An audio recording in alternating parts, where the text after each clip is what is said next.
et à tous, bienvenue sur Trop bien, faut que j'essaye. Petite présentation parce que vous êtes de plus en plus nombreuses à me rejoindre sur cette chaîne YouTube, un grand merci à vous. Je m'appelle Delphine, ça évitera qu'on me dise madame dans les commentaires, franchement je préfère que vous m'appeliez par mon prénom. Je suis passionnée par les loisirs créatifs depuis pas loin de 30 ans et j'ai été animatrice en scrapbooking pendant plus de 10 ans en France. J'ai fait de la décoration événementielle, j'ai écrit 2 livres sur les loisirs créatifs aux éditions de Saxe. Tout ça, je vous invite à le retrouver dans une vidéo de présentation qui a été faite il y a 2 ans, je crois. Mais bon, finalement, mon parcours reste le même. J'ai juste pris quelques rides et changé de coiffure, c'est tout. Aujourd'hui, je vous propose donc un tuto scrapbooking, mais plus home déco. C'est pour réaliser donc un calendrier perpétuel. Finalement, on n'est que à la deuxième quinzaine de janvier, donc on est largement dans les temps pour encore s'organiser sur l'année à venir. Et puis comme c'est un calendrier perpétuel, finalement, on peut très bien le réaliser n'importe quand dans l'année. Ça peut être une chouette idée cadeau également, par exemple, pour les maîtresses en fin d'année scolaire, pour la fête des mères, etc. Je vous propose donc de me suivre dans l'atelier pour réaliser ce tuto. Si cette vidéo vous plaît, surtout n'hésitez pas à vous abonner à cette page, à activer la petite cloche pour recevoir une notification et puis à liker cette vidéo, à la partager, à la commenter, donc en m'appelant bien Delphine et pas madame. Allez, on file dans l'atelier pour réaliser donc ce tuto. Allez, c'est parti pour ce nouveau tuto, donc pour faire ce calendrier perpétuel. Pour ma part, je suis partie sur une base de carton ondulé. Vous pouvez très bien prendre du carton simple, du carton récup par exemple. Ça peut être aussi une feuille bien épaisse de cardstock. Voilà, à vous de voir la base que vous préférez. Moi, j'aime bien justement l'aspect rainuré du carton ondulé, mais évidemment, libre à vous de prendre comme vous voulez. Donc, je vais découper déjà une base qui fait 31 par 20. Ensuite, on va faire les mesures pour pouvoir faire les découpes, pour faire donc la structure de ce calendrier. La première mesure que vous allez faire, donc on a 31 ici. Je vais chercher le milieu ici qui est donc à 15,5, d'accord? J'ai un petit quelque chose sur mon grain de papier, ça me fait loucher. Voilà, je l'enlève. Donc, mon milieu ici est donc à 15,5, d'accord? 31 divisé par 2. De ces 15,5 ici, je vais faire un premier trait à droite à 2 cm et un autre également à 2 cm. Donc, mon 15,5 est au milieu de mes 4. Je vais ici, pour cette partie-là, je vais faire un petit trait à 4,5 et à 4,5 ici également. C'est donc cette base-là qui va me servir pour faire les plis, d'accord? Donc, je vais prendre ma règle. Alors, l'avantage du carton ondulé, c'est que c'est déjà un petit peu pré-plié. On va plus facilement avoir en fait à plier dans les rainures. Ça peut être des fois aussi un petit inconvénient parce que pour bien plier, il faut bien insister. Vous voyez ce que je veux dire? Donc là, je prends ici ma mesure. Je mets comme ça avec ma règle et je n'hésite pas encore derrière à appuyer, d'accord? Donc on va faire comme ça les 3 autres plis qui manquent, donc en tout on en a bien 4.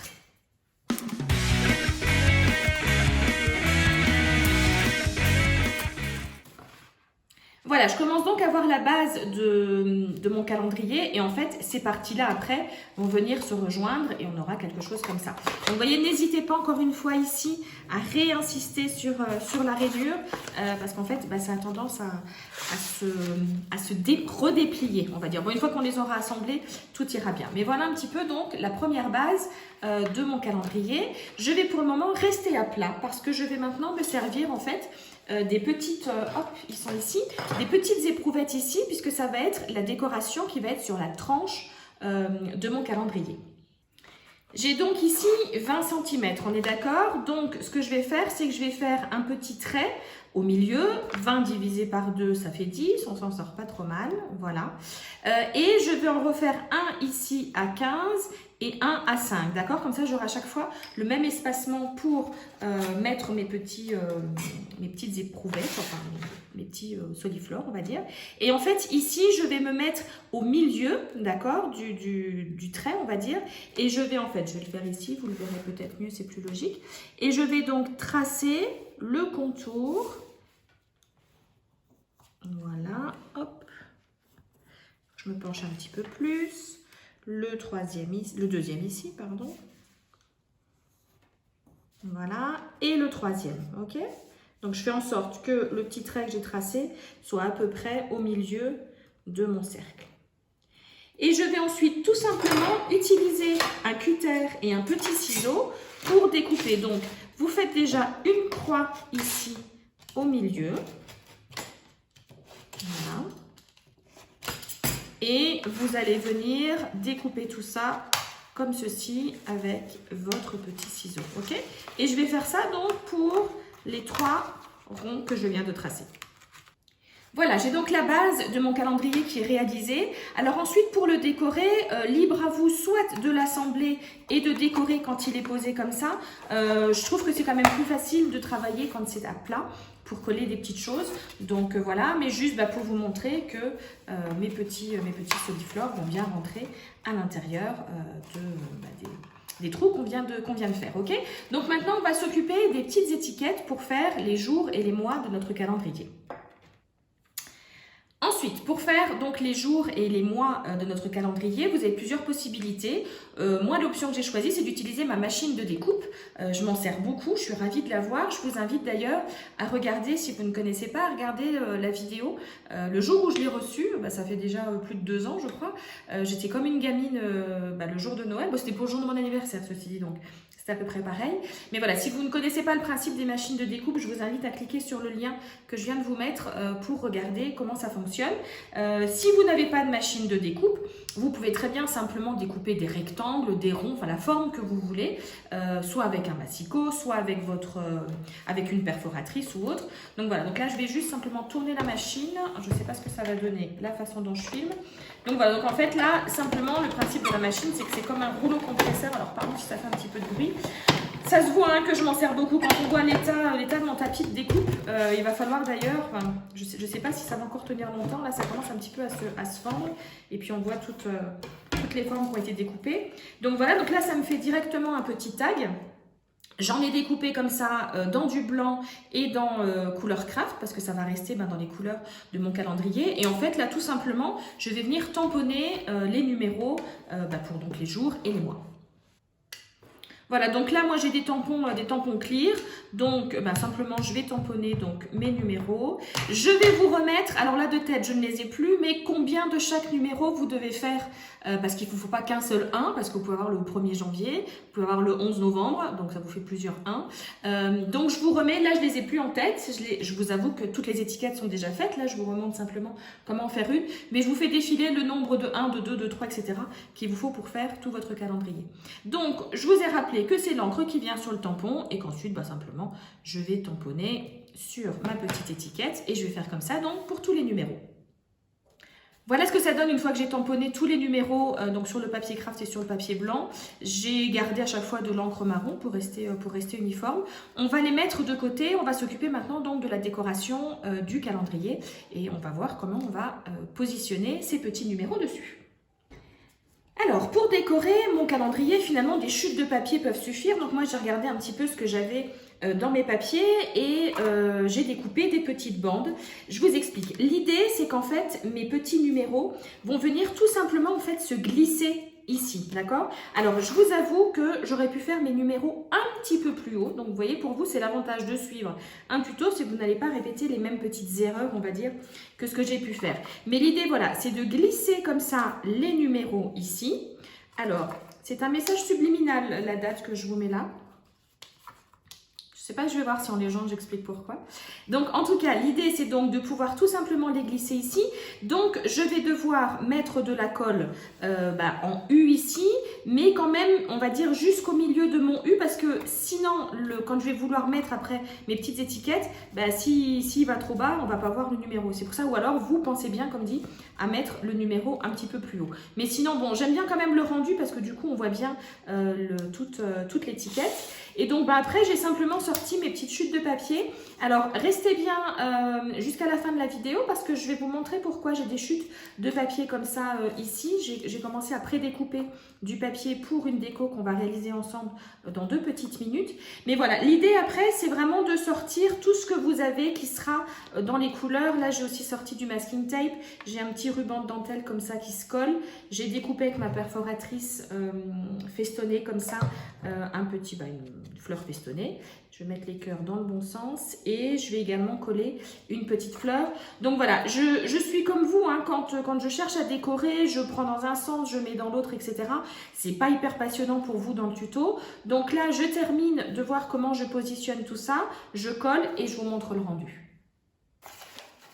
Voilà ce que ça donne une fois que c'est collé. Alors, petit conseil, repérez bien où est votre pliure ici, hein, de ce qui va venir se fermer, pour pas que vous ayez votre bande de papier qui soit trop basse. Et voilà donc ce que ça va donner une fois qu'il sera assemblé. Okay, donc moi, je suis restée sur une déco très simple.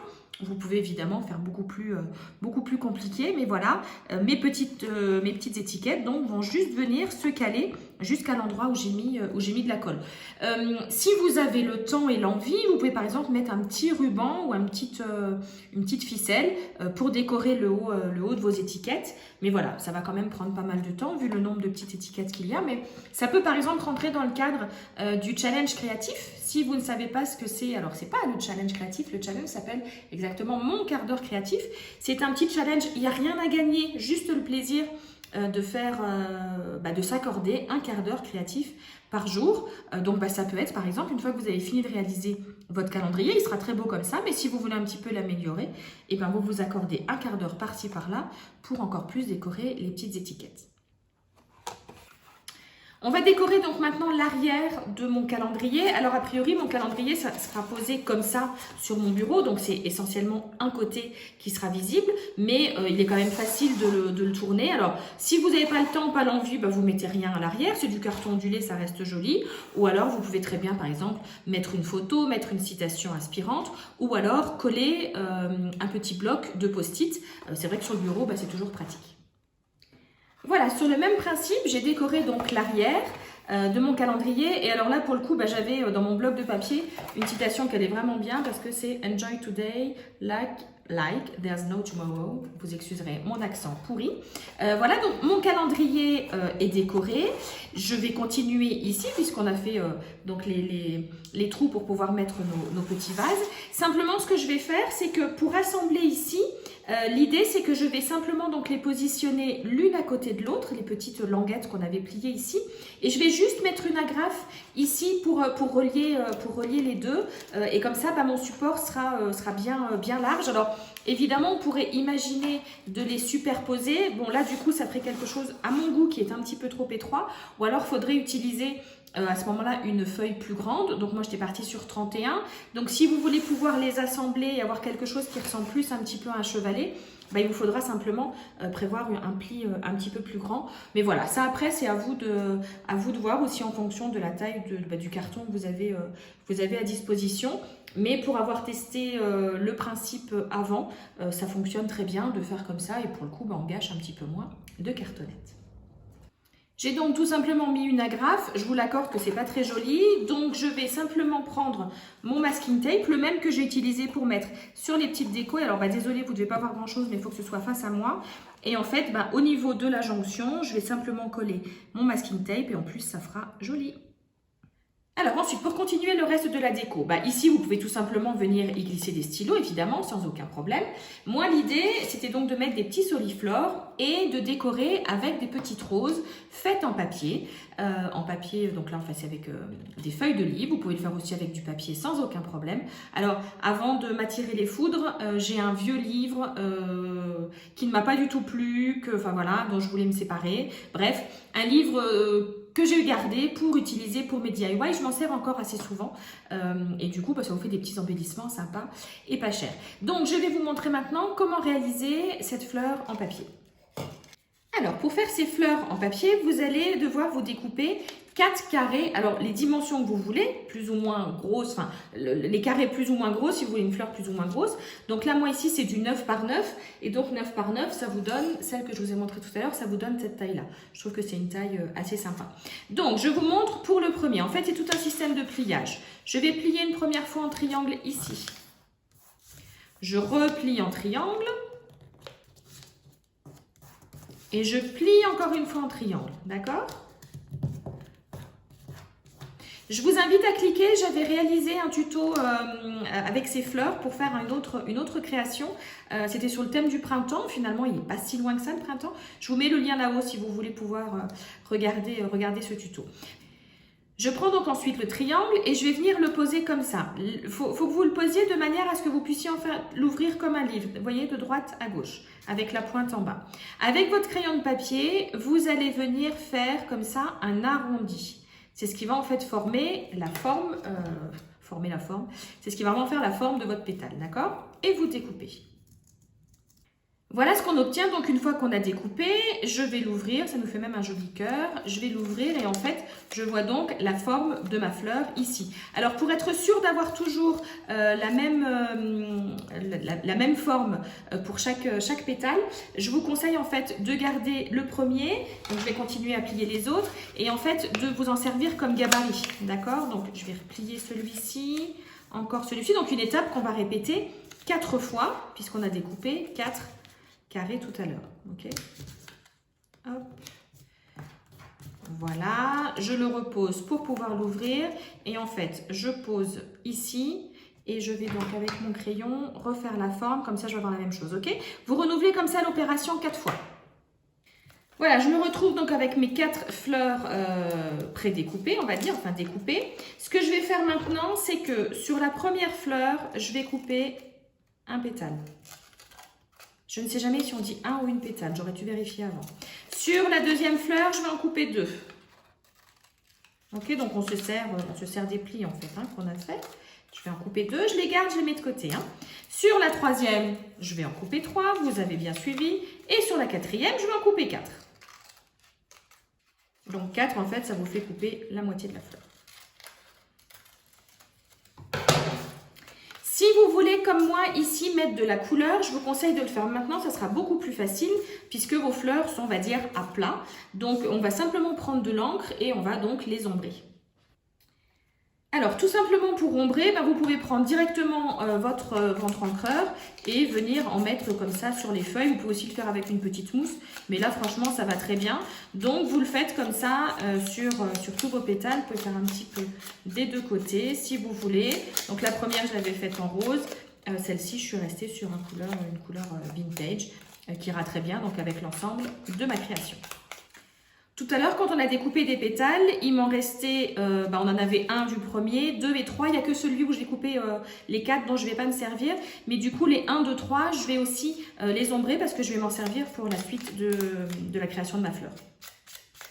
Alors, pour la suite, je vais prendre chacune de mes fleurs et je vais en fait venir les coller. Donc, pétale sur pétale, un pétale sur pétale, d'accord, pour chacun. Si vous trouvez que ça va un petit peu trop vite le tuto, n'hésitez pas à aller voir celui dont je vous parlais tout à l'heure. Des fois, j'ai pas forcément la même façon d'expliquer d'une fois à l'autre. J'en ai fait peut-être un petit peu plus depuis. Donc, voilà, n'hésitez pas à regarder l'autre tuto ou à revenir en arrière pour celui-ci. J'essaie d'être le plus clair possible, mais on ne sait jamais. Donc, à chaque fois, vous allez coller un pétale, pétale sur pétale, puisque je ne sais donc pas si on dit un ou une. Il serait temps que j'aille vérifier quand même. Voilà ce que ça donne donc quand j'ai commencé à coller. Et celui de 2 et de 1, en fait, je vais venir comme ça les rouler. Donc, je vais mettre un petit peu de colle quand même. Hop, voilà. Et je vais venir donc tout simplement les rouler comme ça. Vous savez, le cœur de la rose est toujours un petit peu plus fermé. Donc voilà, et je vais faire pareil donc avec celui où j'ai juste... Je viens de vérifier entre 2 prises, on dit bien un pétale.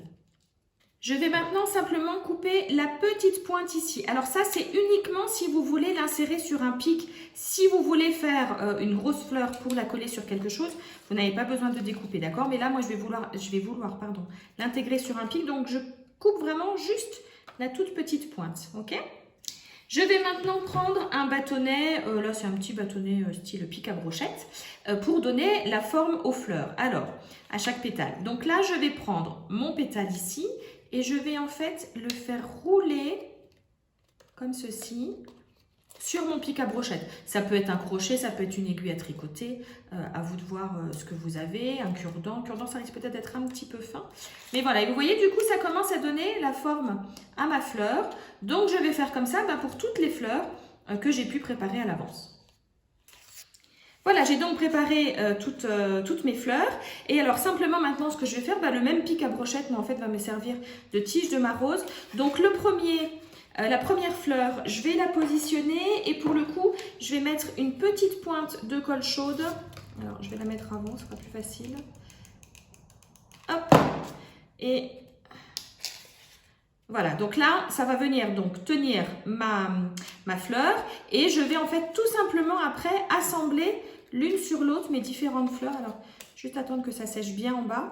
Mais voilà, donc si vous ne les mettez pas sur un pic à brochette, vous les collez l'une sur l'autre. Vous n'aurez pas pré-découpé au préalable.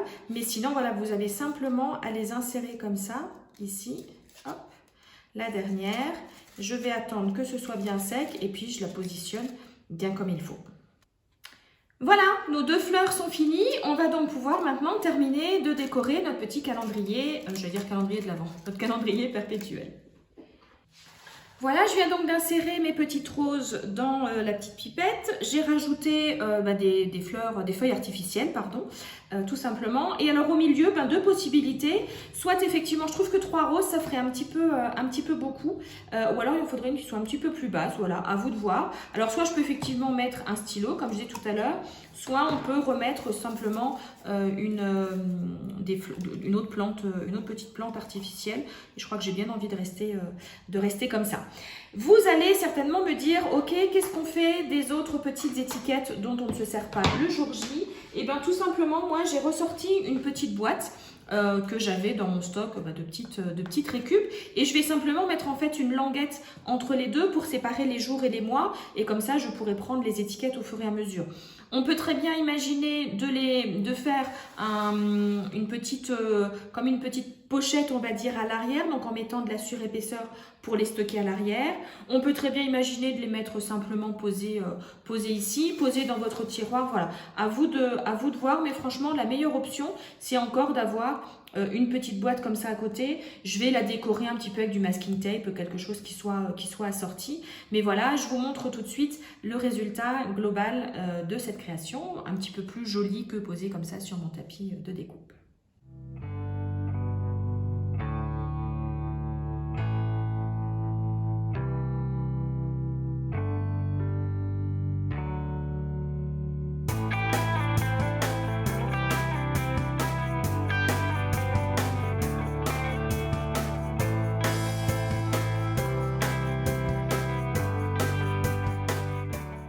J'espère que ce tuto vous aura plu et qu'il vous aura donné envie de vous lancer dans les DIY. Si c'est déjà le cas, j'espère que cela sera pour vous une petite source d'inspiration. Je vous invite également à me rejoindre sur mon compte Instagram sur lequel je vous lance un petit challenge. Alors, c'est un petit challenge sur lequel il n'y a rien à gagner. C'est simplement pour le plaisir de pratiquer les DIY. Ça s'appelle Mon quart d'heure créatif et l'idée c'est donc de vous accorder au moins chaque jour 15 minutes pour vous détendre. Si cette vidéo vous a plu, n'hésitez donc pas à la liker, à la partager, à la commenter en me disant bien Delphine et puis Madame. En attendant, je vous souhaite de chouettes moments créatifs en ma compagnie. Je vous embrasse très très fort et je vous dis à très bientôt. Bye bye!